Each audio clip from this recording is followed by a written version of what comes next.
시편 31편 성경을 통해 믿음의 기도는 사람이 바라는 응답을 얻는 것이 아니라 하나님이 바라시는 사람이 되는 것이다 라는 제목으로 함께 살펴보겠습니다. 하나님을 통해 문제를 해결하는 방법을 얻는 것이 기도가 아닙니다. 기도란 하나님 자체가 문제 해결이심을 깨닫는 것입니다. 하나님이 구원을 주시는 것이 아니라 하나님이 구원이십니다. 하나님이 복을 주시는 것이 아니라 하나님 그분 자체가 복이십니다. 하나님이 산성을 세워주시는 것이 아니라 하나님이 산성이십니다. 그러므로 하나님께 도와달라고 하지 말고 하나님께 피해야 합니다.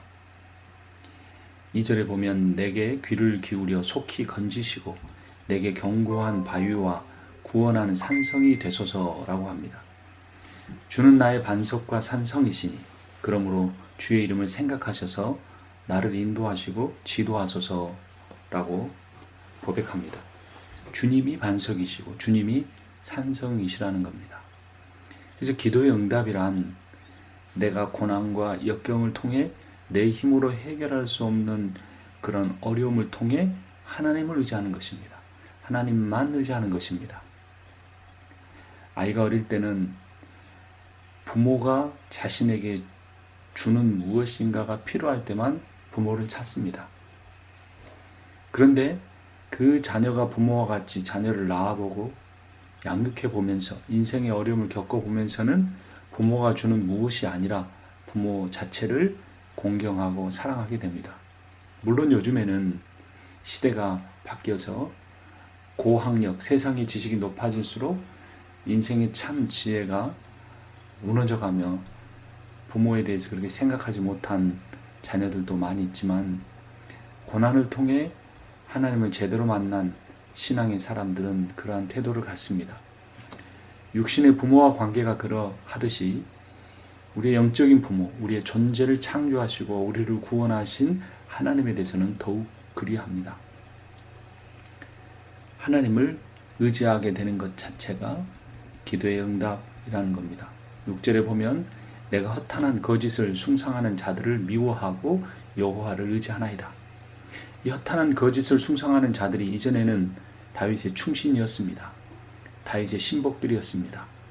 그들은 충성을 맹세했지만 신의를 저버리고 다윗을 배반했습니다.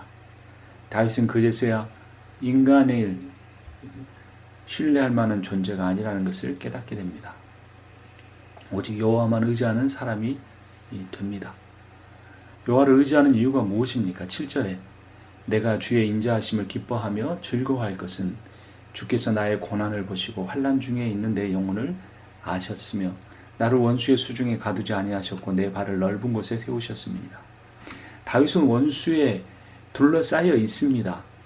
현실은 그렇습니다. 그러나 다윗은 하나님의 임재를 구하는 기도를 통해 자신을 둘러싸고 있는 원수의 그 위에서 역사하시는 하나님을 만났던 것입니다. 여러분이 하나님을 보십시오. 주변만 보지 마시고 그 너머에 역사하신 하나님을 보십시오. 우리는 눈앞에 있는 일들을 해결하다가 인생을 숨가쁘게 지나다 보면 인생이 다 흘러가 버렸음을 깨닫게 되고 그때 가서 후회하게 됩니다. 그러나 시편과 같은 하나님의 지혜의 말씀을 통해 우리는 인생의 결말을 미리 볼 수 있습니다. 우주의 종말을 미리 보게 됩니다. 다 지나갑니다. 고통도 지나갑니다. 즐거움도 다 지나갑니다. 그러나 영원하신 분 하나님이 계십니다. 그분만 변함이 없으신 분이십니다. 그분이 내 영혼을 아십니다. 내가 환난 중에 있다는 것을 아십니다. 그리고 나를 향하여 영원한 인자를 베풀어 주시는 주님이시라는 겁니다. 믿음의 기도는 이 사람의 고난의 문제를 해결하는 것이 아니라 사람이 고난의 존재임을 깨닫는 것입니다. 문제 해결이 아니고 어떤 존재인가를 깨닫는 것이 믿음의 기도의 역할이라는 겁니다. 나는 고난이 있고 저 사람은 고난이 없다. 이게 아닙니다. 인간 모두가 다 고난 가운데 있는데 어떤 사람은 인간이 자신의 힘으로 해결할 수 없는 고난 가운데 있다는 사실을 깨닫고 살아가고 어떤 사람은 깨닫지 못하는 겁니다. 궁극적으로 종말에 가서는 다 깨닫지만 늦게서야 깨닫는 사람은 그것을 돌이킬 수 없고, 그 인간이 연약하여 고난의 존재임을 미리 깨닫는 사람만 허탄한 것을 버리고 영원하시고 변함이 없으신 하나님을 신뢰하게 되는 것입니다. 이 식물과 해의 관계를 우리가 생각해 볼 필요가 있습니다. 기도란 땅에서 식물로 흘러가는 생명의 물과 영양분이 해와의 광합성을 통해 영양분이 되게 하는 것과 같은 원리입니다. 물이 있어도 빛이 없으면 식물은 죽습니다. 어떤 잡초가 자라는 거 아무리 뽑아도 그냥 또 생기죠. 거기에 검은 천조각을 한 며칠만 더 보나 보십시오. 식물들이 다 죽습니다. 아무리 많은 양분을 주고 물을 줘도 죽습니다. 물이 재물, 성공, 소유, 양식이라면 햇빛은 주님이십니다. 햇빛을 바라보고 햇빛을 쐬는 식물이 자라는 것처럼 주님을 바라보는 사람이 영생을 얻습니다. 구원을 얻습니다. 평안을 얻습니다. 기쁨을 얻습니다. 성공과 소유와 양식이라는 양분을 수분을 아무리 모아놓아 봐도 주님의 인자하심이라는, 주님의 구원이라는 햇빛이 우리에게 비춰지지 않으면 그 인생은 결국 죽는 것입니다. 믿음이란 그래서 멀리 바라보는 것이죠. 기도는 하늘 바라기입니다. 하늘을 바라보게끔 하는 것. 내가 가지고 있는 모든 것이 내가 하늘을 바라보지 아니하면 그것이 내게 유익한 것이 아니라 무익하게 되며 나에게 좋은 것이 아니라 해가 된다는 사실을 깨닫는 것이 그것이 진정한 지혜입니다. 고난은 우리로 하여금 그것을 깨닫는 과정 가운데로 몰아넣어 갑니다. 고통이 인간을 괴롭게 하지만 우리에게 주는 귀한 깨달음이 있습니다. 우리가 고난의 존재임을 깨닫게 하는 것이죠. 현실 자각을 하게 하는 가장 중요한 것이 뭡니까? 감각이죠. 여러분, 어떤 아주 견디기 힘든 악취를 맡을 때 내 코는 왜 이런 걸 못 견디지? 라고 생각하는, 내 코가 왜 이렇게 약하지라고 생각해서는 안 됩니다. 왜냐하면 그 코가 악취를 못 맡는다면, 악취로 인하여 고통을 받지 않는다면 그 자신의 이 호흡기에 해로운 물질들을 구별해내지 못하고 코를 막지 않게 합니다. 통증을 못 느끼는 피부, 예를 들어서 어디에 쾅 부딪혔는데 얼마나 아픕니까? 고통스럽죠. 내 피부는 왜 이렇게 약할까? 왜 나는 이렇게 통증을 자주 느낄까? 이렇게 생각해서는 안 되는 것이죠. 통증을 못 느끼는 피부는 몸을 위험에 빠뜨립니다. 여기 부딪혀서 멍들고 저기 부딪혀서 뼈가 부러져도 자기가 어떤 위험에 빠져 있는지를 모르고 있다가 결국은 자기의 육신을 망가뜨리고 죽음에 이르게 되는 것입니다. 내 인생에 고통이 있다는 것은 내가 고통을 느끼고 있다는 사실입니다. 내 감각기관이 살아있다는 것입니다. 영적인 내가 통증을 느낀다는 것이죠.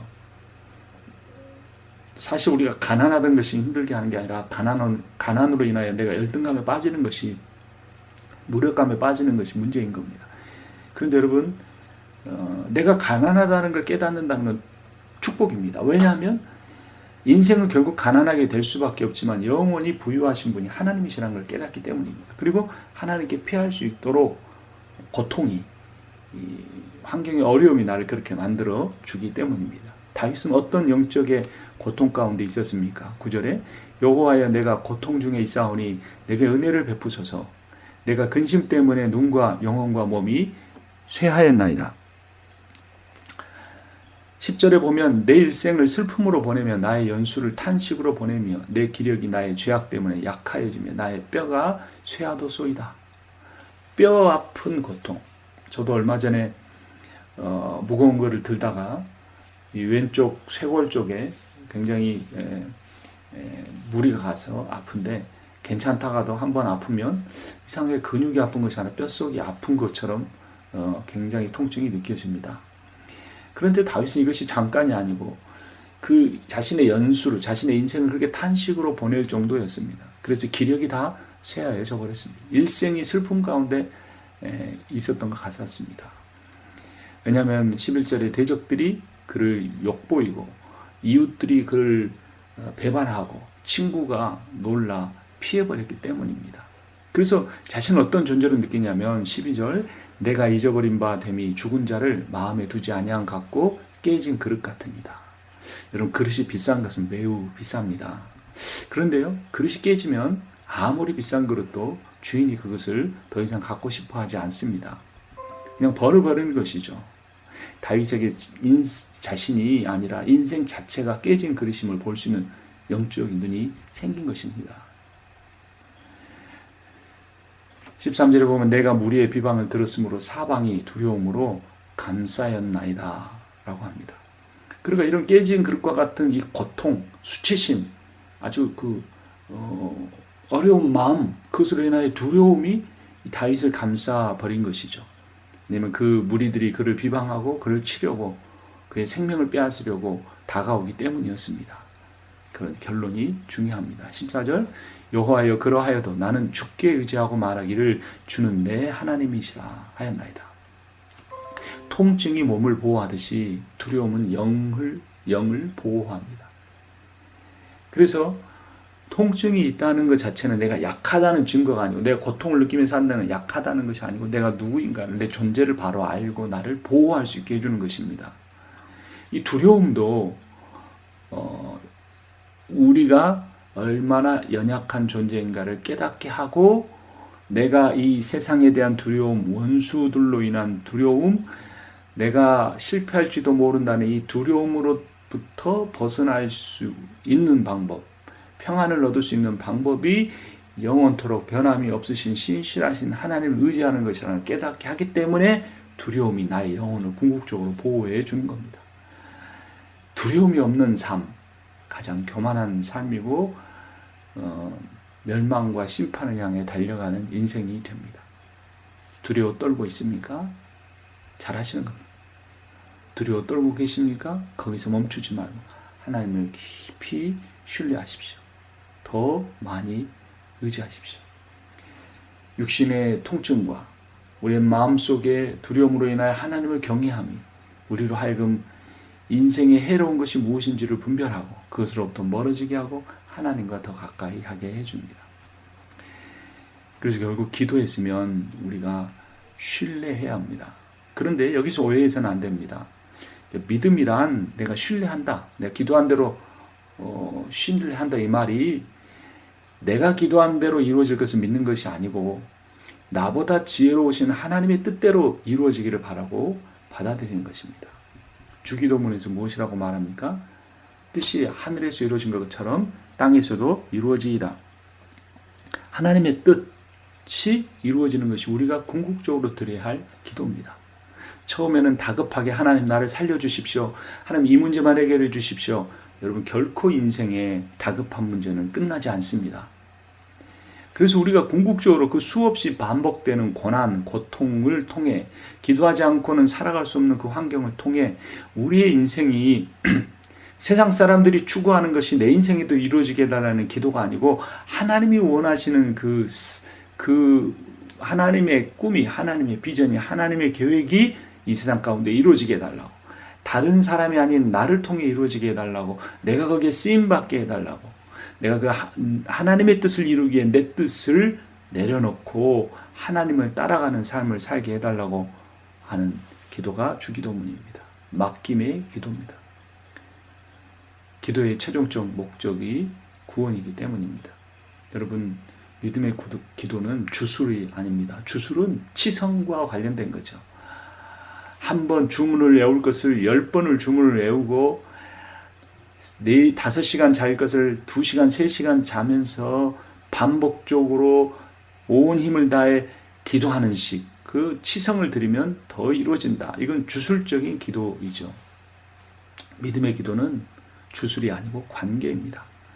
믿음의 기도는 치성이 아니고 신뢰입니다. 믿음이 없을수록 종교적인 열심이 더 강해집니다. 그리고 인간이 얼마나 노력했는가에 중심을 두는 겁니다. 하나님의 신실하심으로부터 오히려 더 멀어지는 겁니다. 그러나 다윗은 참으로 자신의 힘으로 감당할 수 없는 환경 속에서도 하나님만 의지하는 모습을 보여줍니다. 15절에 나의 앞날이 주의 손에 있사오니 내 원수들과 나를 핍박하는 자들의 손에서 나를 건져주소서. 주의 얼굴을 주의 종에게 비추시고 주의 사랑하심으로 나를 구원하소서. 다윗이 원한 것은 주의 얼굴이었습니다. 민수기 6장에 여호와는 그 얼굴을 내게로 향하여 두사 평강 주시기를 원하노라. 여호와는 그 얼굴빛을 내게 향하여 두사 은혜 베푸시기를 원하노라. 이것이 하나님의 마음입니다. 아버지의 마음입니다. 탕자를 받아주고 손에 가락지를 끼우고 신발에 신을 끼고 새 옷을 입히고 살진 송아지를 잡아 잔치를 벌이신 해픈 사랑의 아버지, 그 아버지의 얼굴을 보는 것이 구원입니다. 그 아버지와 함께 사는 그 집이, 탕자가 돌아간 그 집이 하나님의 나라입니다. 그곳은 주의 사랑이 가득한 곳입니다. 다윗이 이 사실을 깨달았습니다. 자신의 열심과 노력으로 이스라엘이라는 나라를 견고하게 할 수 없다는 것을 많은 충신들의 배신과 아들의 모반을 통해 깨닫게 된 것입니다. 믿음의 기도는 하나님을 변화시키는 것이 아니라 내가 변하는 것입니다. 믿음의 기도는 하늘 보좌를 흔드는 것이 아니고 내 인생의 고집이 무너지게 하는 것입니다.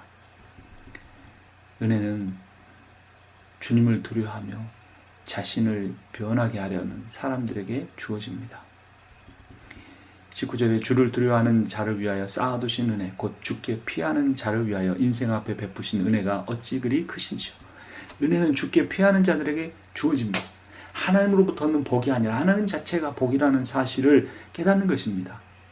주여 내게 은혜를 베풀어 주시옵소서라고 하면서 내게 어떤 영적인 감동, 종교적인 감동, 내가 원하는 대로 이루어지는 그런 감동 속에 살아가려고 하는 것이 아니라 하나님 자신이 은혜라는 사실을 깨닫는 사람, 지혜로운 사람이요 믿음의 사람입니다. 그러한 사람들을 20절 주께서 그들을 주의 은밀한 곳에 숨기사 사람의 꾀에서 벗어나게 하시고 비밀이 장막에 감추사 말다툼에서 면하게 하시리라. 하나님의 보호하심과 은혜가 하나님께 피하는 사람들에게 영원토록 있는 것입니다. 그러한 사람들은 이렇게 합니다. 21절 여호와를 찬송할지어다. 견고한 성에서 그의 놀라운 사랑을 내게 보이셨음이로다. 내가 놀라서 말하기를 주의 목전에서 끊어졌다 하였사오나 내가 주께 부르짖을 때 주께서 나의 간구하는 소리를 들으셨나이다. 내 생명이 끊어지는 것과 같은 그 고통 속에 우리가 절규하며 부르짖을 때 하나님은 그 전부터 이미 내 소리를, 내 간구를 듣고 계셨다는 사실을 깨닫게 되는 것입니다. 교만은 하나님을 최고로 여기지 않고 살아가는 것입니다. 23절 너희 모든 성도들아 여호와를 사랑하라. 여호와께서 진실한 자를 보호하시고 교만하게 행하는 자에게 엄중히 갚으십니다. 우리가 어떻게 해야 할 것입니까? 어떻게 해야 강하고 담대하게 될 것입니까? 24절입니다. 여호와를 바라는 너희들아 강하고 담대하라. 하나님의 임재가 가장 큰 구원이요 생명이요 기도 응답이라는 사실을 깨닫고 내가 바라는 응답을 얻기보다 하나님이 바라시는 사람이 되는 그 믿음의 기도를 드리고 기도에 응답받는 여러분과 제가 되기를 주님의 이름으로 축원합니다. 살아계신 하나님 아버지, 오늘 또 우리를 사랑하여 주시다 주님의 말씀을 허락하여 주신 것을 감사합니다. 오 주님, 우리가 믿음의 기도를 드리기 원합니다. 내가 원하는 응답을 얻는 것이 아니라 하나님이 원하시는 사람이 내가 그렇게 되게 하여 주시옵소서. 예수 그리스도의 이름으로 기도합니다. 아멘.